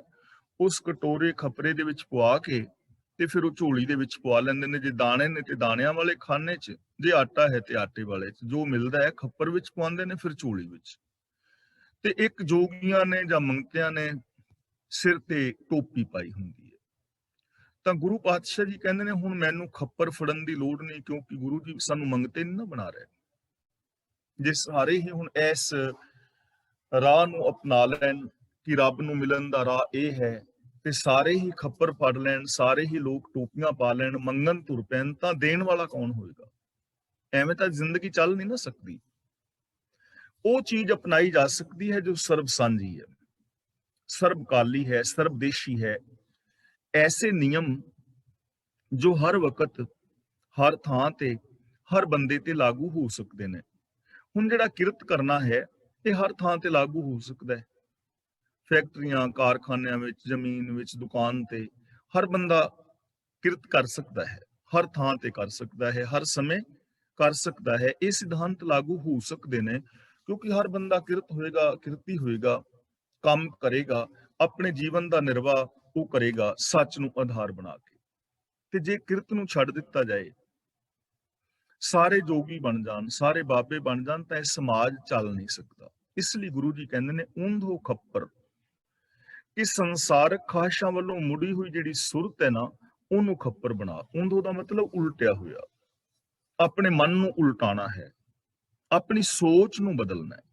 ਕਿਵੇਂ ਬਦਲਣਾ ਹੈ? ਹੁਣ ਮੇਰੀ ਸੋਚ ਦੇ ਅੰਦਰ ਹੈ ਤੁਹਾਡੇ ਵਾਸਤੇ ਈਰਖਾ। ਈਰਖਾ ਵਾਲੀ ਸੋਚ ਦੇ ਨਾਲ ਮੈਂ ਜ਼ਿੰਦਗੀ ਜੀ ਰਿਹਾ। ਮੇਰੀ ਸੋਚ ਅੰਦਰ ਹੈ ਲੋਭ, ਮੇਰੀ ਸੋਚ ਅੰਦਰ ਹੈ ਹੰਕਾਰ, ਮੇਰ ਤੇਰ ਦੇ ਵਿਤਕਰੇ। ਹੁਣ ਮੈਂ ਇਸ ਸੋਚ ਨੂੰ ਬਦਲਣਾ ਹੈ। ਆਪਣੀ ਸੋਚ ਦੇ ਅੰਦਰ ਈਰਖਾ ਦੀ ਜਗ੍ਹਾ ਤੇ ਪ੍ਰੇਮ ਪੈਦਾ ਕਰਨਾ ਹੈ। ਮੈਂ ਕਿਸੇ ਨਾਲ ਈਰਖਾ ਨਹੀਂ ਕਰਨੀ, ਹਰ ਇੱਕ ਦੇ ਨਾਲ ਪਿਆਰ ਕਰਨਾ ਹੈ। ਅਹੰਕਾਰ ਦੀ ਜਗ੍ਹਾ ਤੇ ਮੈਂ ਨਿਮਰਤਾ ਦਾ ਗੁਣ ਧਾਰਨ ਕਰਨਾ ਹੈ। ਲਾਲਚ ਦੀ ਜਗ੍ਹਾ ਤੇ ਮੈਂ ਸੰਤੋਖ ਦੇ ਧਾਰਨੀ ਹੋਣਾ ਹੈ। ਮੇਰ ਤੇਰ ਦੀ ਜਗ੍ਹਾ ਤੇ ਮੈਂ ਆਪਣਤਵ ਭਾਵ ਪੈਦਾ ਕਰਨਾ ਹੈ। ਸਭ ਕੋ ਮੀਤ ਹਮ ਆਪਨ ਕੀਨਾ। ਇਹਨੂੰ ਕਹਿੰਦੇ ਨੇ ਊਂਧੋ। ਊਂਧੋ ਦਾ ਮਤਲਬ ਉਲਟਿਆ ਹੋਇਆ, ਸੰਸਾਰਿਕ ਵਿਕਾਰਾਂ ਵੱਲੋਂ ਉਲਟੀ ਹੋਈ ਬਿਰਤੀ। ਇਹ ਜਿਹੜੀ ਤੂੰ ਉਲਟੀ ਹੋਈ ਸੁਰਤ ਹੈ ਨਾ, ਸੰਸਾਰਿਕ ਖੁਆਇਸ਼ਾਂ ਵੱਲੋਂ, ਵਿਕਾਰਾਂ ਵੱਲੋਂ, ਉਹਨੂੰ ਖੱਪਰ ਬਣਾ। ਉਹਦੇ ਅੰਦਰ ਜੋ ਪਵਾਉਣਾ ਹੈ ਪਵਾ। ਮਤਲਬ ਸਤ, ਸੰਤੋਖ, ਦਇਆ, ਧਰਮ, ਧੀਰਜ, ਗਿਆਨ, ਵਿਰਾਗ, ਨਿਮਾਨਤਾ, ਇਹਨੂੰ ਖੱਪਰ ਬਣਾ। ਤੇ ਇਹਦੇ ਅੰਦਰ ਜੋ ਪਵੇਗਾ, ਇਹਨਾਂ ਰਾਹੀਂ, ਇਹਨਾਂ ਗੁਣਾਂ ਰਾਹੀਂ ਜੋ ਮਿਲੇਗਾ ਤੈਨੂੰ ਕਿਰਤ ਕਰਕੇ, ਉਹ ਤੇਰੀ ਜ਼ਿੰਦਗੀ ਦੇ ਅੰਦਰ ਤੈਨੂੰ ਸੁੱਖ ਦੇਵੇਗਾ। ਪੰਚ ਭੂ ਟੋਪੀ, ਇੱਥੇ ਭੂ ਦਾ ਮਤਲਬ ਹੈ ਤੱਤ, ਤੇ ਇੱਥੇ ਪੰਜਾਂ ਤੱਤਾਂ ਦੇ ਜਿਹੜੇ ਗੁਣ ਨੇ ਉਹ ਲੈ ਨੇ, ਕਿ ਇਹ ਪੰਜਾਂ ਤੱਤਾਂ ਦੇ ਜਿਹੜੇ ਗੁਣ ਨੇ ਨਾ, ਉਹਨਾਂ ਨੂੰ ਟੋਪੀ ਬਣਾ। ਮੇਰੀ ਟੋਪੀ ਪਾਉਣ ਦੇ ਨਾਲ ਤੇ ਰੱਬ ਨਹੀਂ ਨਾ ਮਿਲੇਗਾ। ਜੇ ਟੋਪੀ ਪਾਉਣ ਨਾਲ ਮਿਲਦਾ ਹੋਵੇ ਤਾਂ ਫਿਰ ਤਾਂ ਸੌਖਾ ਕੰਮ ਹੈ, ਬਾਜ਼ਾਰੋਂ ਟੋਪੀ ਖਰੀਦੋ, ਪਾਓ ਤੇ ਬੰਦੇ ਬਣ ਗਏ ਅਸੀਂ, ਇਨਸਾਨੀਅਤ ਸਾਡੇ ਅੰਦਰ ਪੈਦਾ ਹੋ ਗਈ। ਪਰ ਐਵੇਂ ਹੁੰਦੀ ਨਹੀਂ ਨਾ। ਇਸ ਲਈ ਆਕਾਸ਼ ਜੇ ਜਿਹੜਾ ਗੁਣ ਹੈ ਨਾ, ਉਹ ਹੈ ਨਿਰਲੇਪਤਾ। ਇਹ ਪੰਜਾਂ ਤੱਤਾਂ ਦੇ ਗੁਣ ਨੇ। ਜੇ ਲਿਖਣਾ ਹੈ ਤੇ ਆਪ ਲਿਖ ਸਕਦੇ ਹੋ। ਆਕਾਸ਼ ਦਾ ਜਿਹੜਾ ਗੁਣ ਹੈ ਉਹ ਹੈ ਨਿਰਲੇਪਤਾ।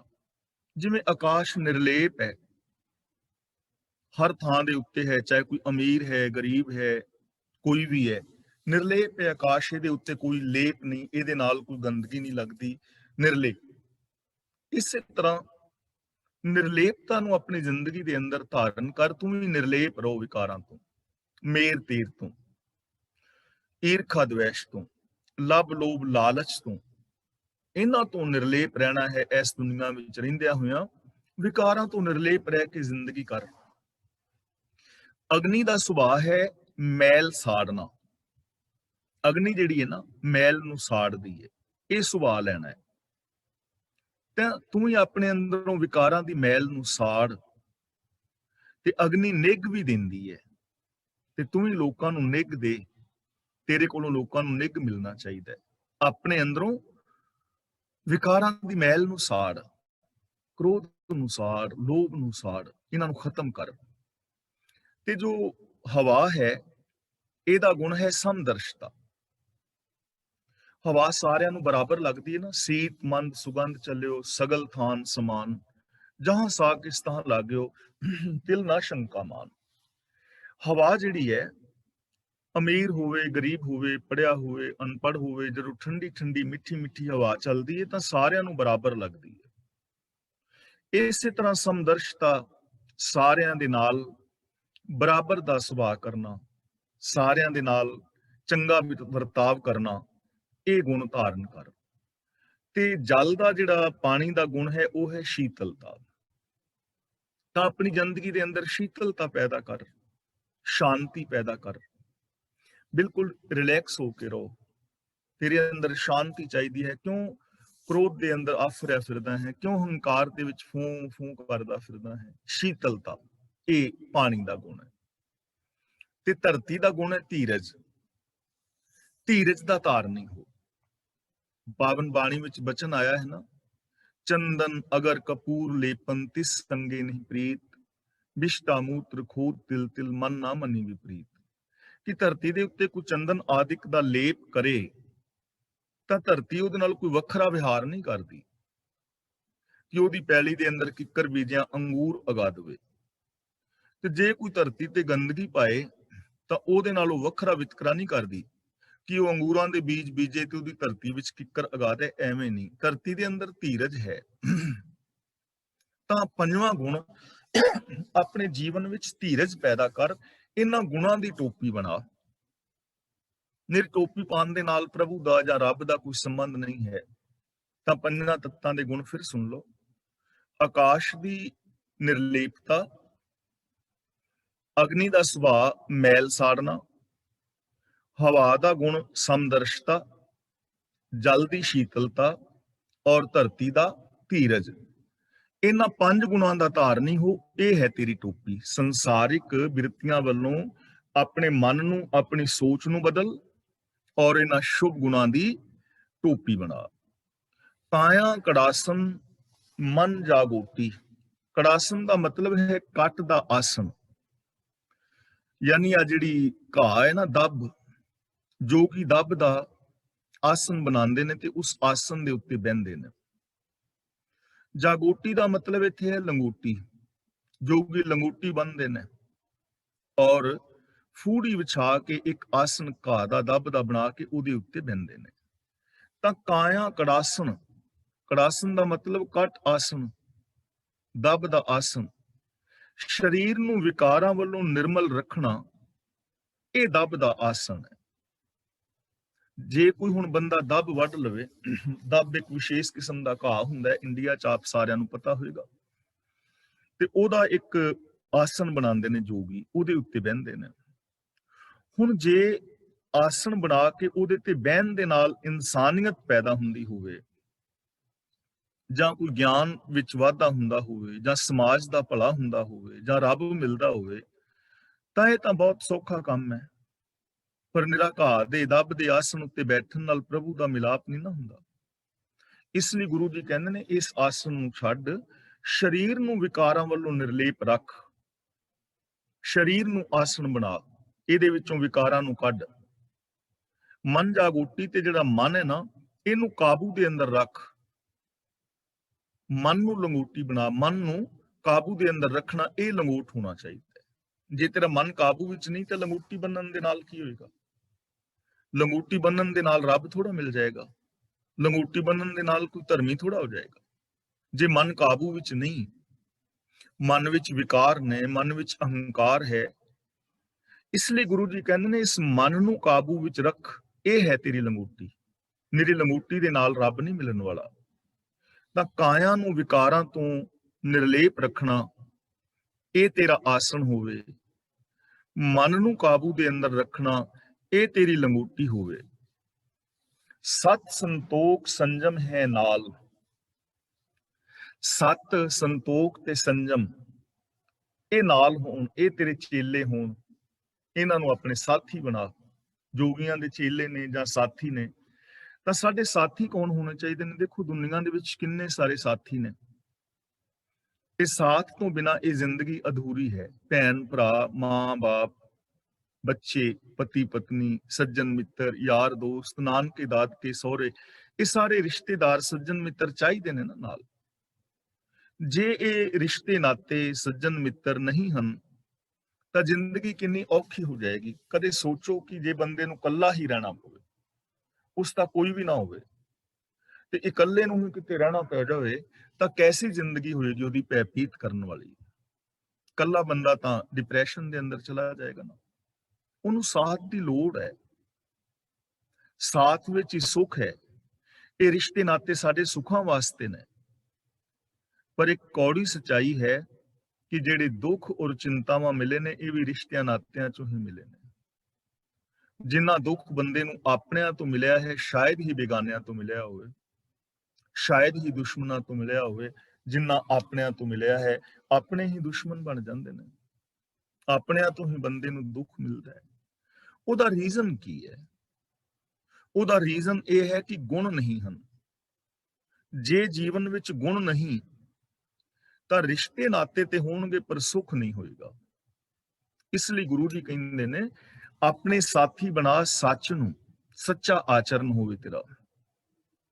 ਮਨ ਬਚਨ ਕਰਮ ਕਰਕੇ ਤੂੰ ਸਚਿਆਰ ਹੋਵੇਂ। ਇਹ ਸੱਚ ਜਿਹੜਾ ਹੈ, ਇਹ ਤੇਰਾ ਸਾਥੀ ਹੋਣਾ ਚਾਹੀਦਾ ਹੈ। ਮਨ ਕਰਕੇ, ਬਚਨ ਕਰਕੇ, ਕਰਮ ਕਰਕੇ ਤੇਰੇ ਬੋਲ ਸੱਚੇ ਹੋਣ, ਤੇਰੀ ਸੋਚ ਸੱਚੀ ਹੋਵੇ, ਤੇਰਾ ਵਿਹਾਰ ਸੱਚਾ ਹੋਵੇ। ਤੇ ਦੂਜਾ, ਸੰਤੋਖ ਨੂੰ ਆਪਣੀ ਜ਼ਿੰਦਗੀ ਦਾ ਸਾਥੀ ਬਣਾ ਜੇ ਖੁਸ਼ ਰਹਿਣਾ ਚਾਹੁੰਦਾ ਹੈ। ਜੇ ਸੰਤੋਖ ਨਹੀਂ ਹੈ ਤਾਂ ਕੰਮ ਕਰਕੇ ਜੋ ਮਿਲੇਗਾ ਉਹਦੇ ਵਿੱਚ ਖੁਸ਼ੀ ਨਹੀਂ ਮਿਲੇਗੀ। ਬੰਦਾ ਹਮੇਸ਼ਾ ਦੁਖੀ ਰਹੇਗਾ। ਆਪਨੇ ਕਹਾਣੀ ਸੁਣੀ ਹੈ ਨਾ ਕਿ ਕੋਈ ਬੰਦਾ ਸੀ ਤੇ ਬੜਾ ਖੁਸ਼ ਸੀ, ਉਹਨਾਂ ਦਾ ਪਰਿਵਾਰ ਗਰੀਬ ਸਨ ਪਰ ਬੜੇ ਖੁਸ਼ ਸਨ। ਉਹ ਰੋਜ਼ ਤਾੜੀਆਂ ਮਾਰ ਮਾਰ ਕੇ ਹੱਸਦੇ ਸੀ ਔਰ ਜੈਸਾ ਮਿਲਿਆ ਵੈਸਾ ਉਹਨਾਂ ਨੇ ਖਾ ਲਿਆ। ਤੇ ਨਾਲ ਹੀ ਕੋਈ ਦੂਜੇ ਪਾਸੇ ਅਮੀਰ ਸੀ, ਜਿਨ੍ਹਾਂ ਦੇ ਘਰ ਦੇ ਅੰਦਰ ਸਾਰਾ ਕੁਝ ਹੁੰਦਿਆਂ ਵੀ ਹਾਸਾ ਨਹੀਂ ਸੀ। ਤੇ ਕਿਸੇ ਨੇ ਪੁੱਛਿਆ ਵੀ ਇਹ ਇੰਨੇ ਸੁਖੀ ਕਿਉਂ ਨੇ ਔਰ ਮੈਂ ਦੁਖੀ ਕਿਉਂ ਹਾਂ? ਤਾਂ ਉਹ ਕਿਸੇ ਨੇ ਸੋਚਿਆ ਵੀ ਇਹਨਾਂ ਦੀ ਵੀ ਖੁਸ਼ੀ ਕੱਲ ਤੋਂ ਖਤਮ ਹੋ ਜਾਏਗੀ। ਉਹਨੇ ਕੀ ਕੀਤਾ ਕਿ ਉਹਨਾਂ ਦੇ ਘਰ ਦੇ ਅੰਦਰ 99 ਰੁਪਏ ਸੁੱਟ ਦਿੱਤੇ। ਉਹਨਾਂ ਨੂੰ ਕੰਨ ਦੇ ਲਾਗੇ 99 ਰੁਪਏ ਲੱਭ ਗਏ। ਉਹਨਾਂ ਨੇ ਗਿਣੇ 99 ਨੇ, ਕਹਿਣ ਲੱਗੇ ਯਾਰ ਕਿੰਨਾ ਚੰਗਾ ਹੁੰਦਾ 100 ਹੁੰਦਾ, ਵੀ 1 ਰੁਪਿਆ ਹੋਰ ਸੁੱਟਣ ਵਾਲੇ ਨੇ ਸੁੱਟੇ ਵੀ ਜਾਂ ਉੱਡ ਕੇ ਆਏ ਵੀ, ਤੇ 1 ਰੁਪਿਆ ਹੋਰ ਹੁੰਦਾ ਤੇ 100 ਹੋ ਜਾਣਾ ਸੀ। ਹੁਣ ਇੰਜ ਕਰੀਏ, ਇਹਨਾਂ ਨੂੰ 100 ਬਣਾਈਏ, 1 ਰੁਪਿਆ ਬਚਾਈਏ।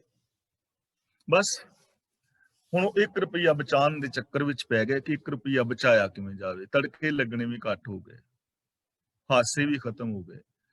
100 ਤੋਂ ਫਿਰ 2, 2 ਤੋਂ 4, ਹੌਲੇ ਹੌਲੇ ਬੰਦਾ ਚਲਾ ਜਾਂਦਾ ਨਾ। ਮੇਰੇ ਕਹਿਣ ਦਾ ਮਤਲਬ ਇਹ ਨਹੀਂ ਹੈ ਕਿ ਕਮਾਈ ਨਾ ਕੀਤੀ ਜਾਏ। ਸੰਤੋਖ ਜਦੋਂ ਖਤਮ ਹੋ ਜਾਂਦਾ ਨਾ, ਜਦੋਂ ਤ੍ਰਿਸ਼ਨਾ ਅੰਦਰ ਆ ਜਾਂਦੀ ਹੈ, ਉਦੋਂ ਬੰਦੇ ਦੀ ਜ਼ਿੰਦਗੀ ਚੋਂ ਖੁਸ਼ੀਆਂ ਮੁੱਕ ਜਾਂਦੀਆਂ ਨੇ। ਇਸ ਲਈ ਗੁਰੂ ਜੀ ਕਹਿੰਦੇ ਨੇ ਸੰਤੋਖ ਰੱਖ, ਕਿਉਂਕਿ ਜਿਸ ਦੇ ਅੰਦਰ ਸੰਤੋਖ ਨਹੀਂ ਹੋਏਗਾ ਨਾ, ਉਹ ਦੂਜਿਆਂ ਦੇ ਹੱਕ ਖਾਏਗਾ, ਬੇਗਾਨੇ ਹੱਕ ਖਾਏਗਾ, 2 ਨੰਬਰ ਦੇ ਧੰਦੇ ਕਰੇਗਾ, ਆਪਣੀਆਂ ਖੁਸ਼ੀਆਂ ਗਵਾ ਲਏਗਾ। ਤੇ ਜਿਸ ਦੇ ਅੰਦਰ ਸੰਤੋਖ ਹੋਏਗਾ ਉਹ ਕਿਰਤ ਕਰੇਗਾ ਸੱਚੀ ਇਮਾਨਦਾਰੀ ਦੇ ਨਾਲ, ਤੇ ਜੋ ਇਮਾਨਦਾਰੀ ਦੇ ਨਾਲ ਮਿਲੇਗਾ ਉਹਦੇ ਵਿੱਚ ਖੁਸ਼ ਵੀ ਰਹੇਗਾ ਤੇ ਆਪਣੀ ਤਰੱਕੀ ਵੀ ਕਰੇਗਾ। ਸੰਜਮ ਦੇ ਜ਼ਬਤ ਦੇ ਅੰਦਰ ਰਹਿਣਾ, ਕੰਨਾਂ ਨੂੰ, ਜ਼ਬਾਨ ਨੂੰ, ਹੱਥਾਂ ਨੂੰ ਜ਼ਬਤ ਵਿੱਚ ਰੱਖਣਾ, ਕੰਨਾਂ ਦੇ ਨਾਲ ਚੁਗਲੀ ਨਿੰਦਾ ਨਾ ਸੁਣਨੀ, ਬੋਲਣ ਲੱਗਿਆਂ ਆਪਣੀ ਜ਼ਬਾਨ ਤੇ ਕੰਟਰੋਲ ਰੱਖਣਾ, ਧਿਆਨ ਦੇ ਨਾਲ ਬੋਲਣਾ ਕਿ ਕੀ ਬੋਲਣਾ ਹੈ ਕੀ ਨਹੀਂ ਬੋਲਣਾ, ਕਿਹਦੇ ਨਾਲ ਮੇਰੀ ਪ੍ਰੀਤ ਬਣੇਗੀ ਬੋਲਾਂ ਨਾਲ, ਕਿਹੜੇ ਬੋਲਾਂ ਨਾਲ ਮੇਰਾ ਵਿਗਾੜ ਪਵੇਗਾ। ਹੱਥਾਂ ਦੇ ਕੰਮਾਂ ਨਾਲ ਸੰਜਮ ਰੱਖਣਾ। ਤਾਂ ਗੁਰੂ ਜੀ ਕਹਿੰਦੇ ਨੇ ਇਹਨਾਂ ਨੂੰ ਚੇਲੇ ਬਣਾ, ਦੁਨੀਆ ਨੂੰ ਚੇਲੇ ਨਾ ਬਣਾਉਂਦਾ, ਫਿਰ ਇਹਨਾਂ ਨੂੰ ਸਾਥੀ ਬਣਾ। ਜੇ ਇਹ ਗੁਣ ਤੇਰੇ ਸਾਥੀ ਹੋਣ, ਫਿਰ ਸੰਸਾਰ ਛੱਡਣ ਦੀ ਲੋੜ ਨਹੀਂ, ਫਿਰ ਜੰਗਲਾਂ ਵਿੱਚ ਭਟਕਣ ਦੀ ਲੋੜ ਨਹੀਂ, ਸਮਾਧੀਆਂ ਲਾਉਣ ਦੀ ਲੋੜ ਨਹੀਂ, ਲੰਗੋਟੀਆਂ ਬੰਨਣ ਦੀ ਲੋੜ ਨਹੀਂ, ਫਿਰ ਮੁੰਦਰਾ ਪਾਉਣ ਦੀ ਜ਼ਰੂਰਤ ਨਹੀਂ ਹੈ, ਕਿਉਂਕਿ ਫਿਰ ਇਹਨਾਂ ਗੁਣਾਂ ਕਰਕੇ ਸ਼ਾਂਤੀ ਹੈ। ਤੇ ਇਹ ਹਰ ਇਨਸਾਨ ਵਾਸਤੇ ਹੈ। ਜੇ ਅਸੀਂ ਆਪਣੇ ਪਰਿਵਾਰਾਂ ਦੇ ਅੰਦਰ ਸਾਰੇ ਜੀਵਾਂ ਦੇ ਵਿੱਚ ਇਹ ਗੁਣ ਆ ਜਾਣ ਤਾਂ ਪਰਿਵਾਰ ਵਿੱਚ ਸ਼ਾਂਤੀ ਆ ਜਾਏਗੀ। ਜਿਸ ਬੰਦੇ ਦੇ ਅੰਦਰ ਇਹ ਗੁਣ ਹੋਣਗੇ ਉਹ ਸੁਖੀ ਹੋਏਗਾ। ਇਸ ਲਈ ਸਤ ਸੰਤੋਖ ਸੰਜਮ ਹੈ ਨਾਲ, ਇਹਨਾਂ ਨੂੰ ਆਪਣੇ ਸਾਥੀ ਬਣਾ। ਨਾਨਕ ਗੁਰਮੁਖ ਨਾਮ ਸਮਾਲ। ਗੁਰੂ ਜੀ ਕਹਿੰਦੇ ਨੇ, ਹੇ ਜੋਗੀ, ਗੁਰੂ ਦੀ ਰਾਹੀਂ ਸੰਭਾਲ ਦਾ ਮਤਲਬ ਸੰਭਾਲ, ਆਪਣੇ ਹਿਰਦੇ ਵਿੱਚ ਇਸ ਚੀਜ਼ ਨੂੰ ਵਸਾ। ਨਾਮ ਦਾ ਮਤਲਬ ਹੁਕਮ, ਨਾਮ ਦਾ ਮਤਲਬ ਰੱਬੀ ਗੁਣ। ਗੁਰੂ ਦੇ ਰਾਹੀਂ ਪ੍ਰਭੂ ਦੇ ਹੁਕਮ ਨੂੰ ਯਾਦ ਰੱਖ ਕਿ ਰੱਬੀ ਹੁਕਮ ਦੇ ਅੰਦਰ ਸਾਰਾ ਕੁਝ ਹੋ ਰਿਹਾ ਹੈ, ਹੁਕਮ ਤੋਂ ਬਾਹਰ ਕੁਝ ਨਹੀਂ ਹੋ ਸਕਦਾ। ਚਾਹੇ ਸਮਾਧੀਆਂ ਲਾ ਲੈ, ਸਮਾਧੀਆਂ ਲਾਉਣ ਦੇ ਨਾਲ ਹੁਕਮ ਨਹੀਂ ਬਦਲ ਸਕਦਾ। ਜੇ ਕੋਈ ਚਾਹੇ ਕਿ ਮੈਂ ਸਮਾਧੀ ਲਾ ਕੇ ਤੇ ਸੂਰਜ ਨੂੰ ਧਰਤੀ ਦੇ ਚਫੇਰੇ ਘੁਮਾ ਦਿਆਂ, ਤੇ ਐਸਾ ਕਦੇ ਵੀ ਨਹੀਂ ਹੋਣਾ, ਭਾਵੇਂ ਸਾਰੀ ਦੁਨੀਆ ਸਮਾਧੀ ਲਾਈ ਜਾਏ। ਜੇ ਬੰਦਾ ਇਹ ਸੋਚੇ ਕਿ ਮੈਂ ਸਮਾਧੀਆਂ ਲਾ ਕੇ ਤੇ ਅੱਗ ਦੇ ਵਿੱਚ ਬਹਿ ਜਾਵਾਂਗਾ ਤੇ ਅੱਗ ਮੈਨੂੰ ਨਹੀਂ ਸਾੜੇਗੀ, ਇਹ ਕਦੇ ਹੋਣਾ ਹੀ ਨਹੀਂ ਹੈ। ਅੱਗ ਤਾਂ ਸਾੜੇਗੀ, ਕਦੇ ਇਹ ਨਿਯਮ ਬਦਲ ਨਹੀਂ ਨਾ ਸਕਦੇ ਕੁਦਰਤ ਦੇ। ਜੇ ਕੋਈ ਕਹੇ ਕਿ ਮੈਂ ਸਮਾਧੀ ਲਾ ਕੇ ਤੇ ਕਾਰਬਨ ਮੋਨੋਆਕਸਾਈਡ ਨਾਲ ਜਿੰਦਾ ਰਹਿ ਸਕਣਾ, ਕਦੇ ਹੋਣਾ ਹੀ ਨਹੀਂ। ਤਾਂ ਫਿਰ ਉਹਨਾਂ ਚੀਜ਼ਾਂ ਦਾ ਲਾਭ ਕੀ ਹੈ? ਇਸ ਲਈ ਗੁਰੂ ਜੀ ਕਹਿੰਦੇ ਨੇ, ਪਿਆਰਿਆ, ਇਹ ਕਰਮ ਕਰਨ ਦੇ ਨਾਲ, ਮੁੰਦਰਾਂ ਪਾਣ ਨਾਲ, ਜੰਗਲਾਂ ਵਿੱਚ ਵਿਚਰਨ ਨਾਲ, ਗ੍ਰਸਤ ਨੂੰ ਛੱਡਣ ਨਾਲ, ਜਾਂ ਟੋਪੀਆਂ ਪਾਣ ਦੇ ਨਾਲ, ਜਾਂ ਸਮਾਧੀਆਂ ਲਾਣ ਦੇ ਨਾਲ ਰੱਬੀ ਹੁਕਮ ਤੋਂ ਬਾਹਰ ਕੁਝ ਨਹੀਂ ਕੀਤਾ ਜਾ ਸਕਦਾ। ਸੁੱਖ ਰੱਬੀ ਹੁਕਮ ਦੇ ਵਿੱਚ ਹੈ। ਇਸ ਲਈ ਨਾਨਕ ਗੁਰਮੁਖ ਨਾਮ ਸੰਭਾਲ ਕੀ ਐ ਜੋਗੀ, ਗੁਰੂ ਦੀ ਸ਼ਰਨ ਲੈ, ਗੁਰੂ ਤੋਂ ਗਿਆਨ ਦੀ ਦਾਤ ਪ੍ਰਾਪਤ ਕਰ, ਔਰ ਗੁਰੂ ਦੀ ਅਗਵਾਈ ਵਿੱਚ ਚੱਲ ਕੇ ਹੁਕਮ ਸੰਭਾਲ। ਰੱਬ ਦੇ, ਕੁਦਰਤ ਦੇ ਨੇਮਾਂ ਨੂੰ ਸਮਝ, ਸਿਸਟਮ ਨੂੰ ਸਮਝ। ਸੁੱਖ ਔਰ ਦੁੱਖ ਸਿਸਟਮ ਕਰਕੇ ਹੈ, ਕਿਸਮਤ ਕਰਕੇ ਨਹੀਂ ਹੈ। ਇਸ ਲਈ ਰੱਬੀ ਹੁਕਮ ਨੂੰ ਸਮਝ, ਇਸ ਚੀਜ਼ ਨੂੰ ਆਪਣੇ ਹਿਰਦੇ ਦੇ ਅੰਦਰ ਵਸਾ। ਅਗਲੇ ਸਵਾਲ ਜੋਗੀ ਕਰ ਰਹੇ ਨੇ, ਕਵਨ ਸੋ ਗੁਪਤਾ, ਕਵਨ ਸੋ ਮੁਕਤਾ। ਇੱਥੇ ਆਮ ਚਰਚਾ ਹੈ ਹੁਣ ਅੱਗੇ, ਕਿਸੇ ਖਾਸ ਜੋਗੀ ਦੇ, ਵਿਸ਼ੇਸ਼ ਜੋਗੀ ਦੇ ਨਹੀਂ, ਕੋਈ ਵੀ ਜੋਗੀ ਜਿਹੜਾ ਹੈ ਇੱਥੇ ਸਵਾਲ ਕਰ ਰਿਹਾ ਹੈ। ਕਵਨ ਸੋ ਗੁਪਤਾ, ਕੀ ਲੁਕਿਆ ਹੋਇਆ ਕੌਣ ਹੈ? ਕਵਨ ਸੋ ਮੁਕਤਾ, ਤੇ ਉਹ ਕੌਣ ਹੈ ਜਿਹੜਾ ਮੁਕਤ ਹੈ? ਕਵਨ ਸੋ ਗੁਪਤਾ, ਕਵਨ ਸੋ ਮੁਕਤਾ। ਇੱਥੇ ਬਹੁਤ ਸਾਰੇ ਸਾਡੇ ਜਿਹੜੇ ਸਵਾਲ ਨੇ ਉਹਨਾਂ ਦੇ ਉੱਤਰ ਨੇ, ਔਰ ਇਹ ਪੂਰੀ ਲੁਕਾਈ ਵਾਸਤੇ ਨੇ। ਗੁਪਤ ਕੌਣ ਹੈ ਔਰ ਮੁਕਤ ਕੌਣ ਹੈ? ਕਵਨ ਸੋ ਅੰਤਰ ਬਾਹਰ ਜੁਗਤਾ, ਜੁਗਤਾ ਦਾ ਮਤਲਬ ਜੁੜਿਆ ਹੋਇਆ। ਉਹ ਕੌਣ ਹੈ ਜੋ ਅੰਦਰੋਂ ਔਰ ਬਾਹਰੋਂ ਜੁੜਿਆ ਹੋਇਆ ਹੈ, ਯਾਨੀ ਜਿਸ ਦਾ ਮਨ ਵੀ ਤੇ ਸਰੀਰਕ ਇੰਦਰੀ ਵੀ ਮਿਲੇ ਹੋਏ ਨੇ, ਜੋ ਅੰਦਰੋਂ ਬਾਹਰੋਂ ਜੁੜਿਆ ਹੋਇਆ ਹੈ, ਜੋ ਅੰਦਰੋਂ ਬਾਹਰੋਂ ਇੱਕ ਹੈ, ਉਹ ਕੌਣ ਹੈ? ਅਗਲਾ ਸਵਾਲ ਕਰਦੇ ਨੇ ਪਏ, ਕਵਨ ਸੋ ਆਵੇ, ਕਵਨ ਸੋ ਜਾਏ। ਕੌਣ ਆਉਂਦਾ ਹੈ ਔਰ ਕੌਣ ਜਾਂਦਾ ਹੈ? ਭਾਵ ਜੀਵਨ ਕੀ ਹੈ ਔਰ ਮੌਤ ਕੀ ਹੈ? ਆਉਂਦਾ ਕੌਣ ਹੈ ਤੇ ਜਾਂਦਾ ਕੌਣ ਹੈ? ਕਵਨ ਸੋ ਤ੍ਰਿਭਵਨ ਰਹਾ ਸਮਾਏ। ਤ੍ਰਿਭਵਨ ਦਾ ਮਤਲਬ ਤਿੰਨਾਂ ਭਵਨਾਂ ਦੇ ਮਾਲਕ ਵਿੱਚ, ਤ੍ਰਿਭਵਨ ਵਿੱਚ।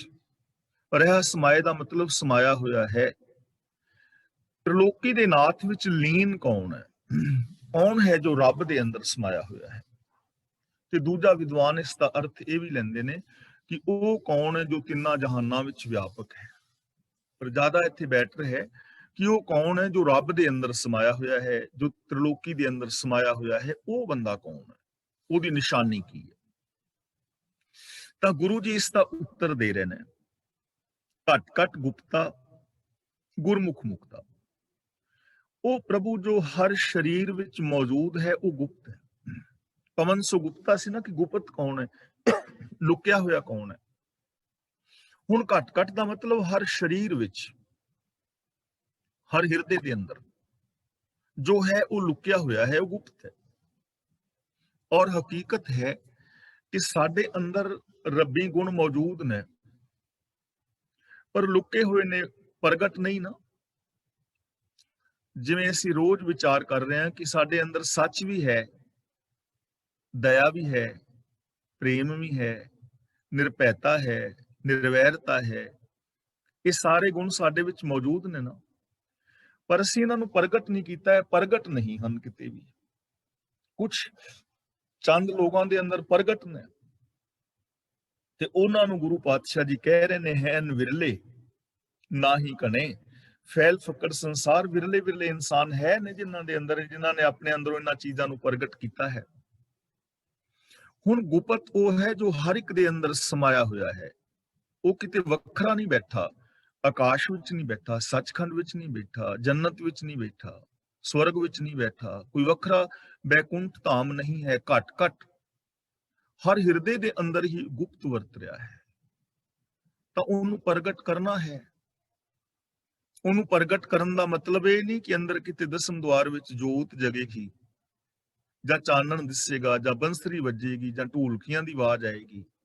ਗੁਣ ਨੇ ਅੰਦਰ, ਸੁਭਾਅ ਹੈ ਅੰਦਰ, ਗੁਣਾ ਰਾਹੀਂ ਪ੍ਰਗਟ ਹੋਣਾ ਹੈ, ਗੁਣਾ ਰਾਹੀਂ ਪ੍ਰਗਟ ਕਰਨਾ ਹੈ।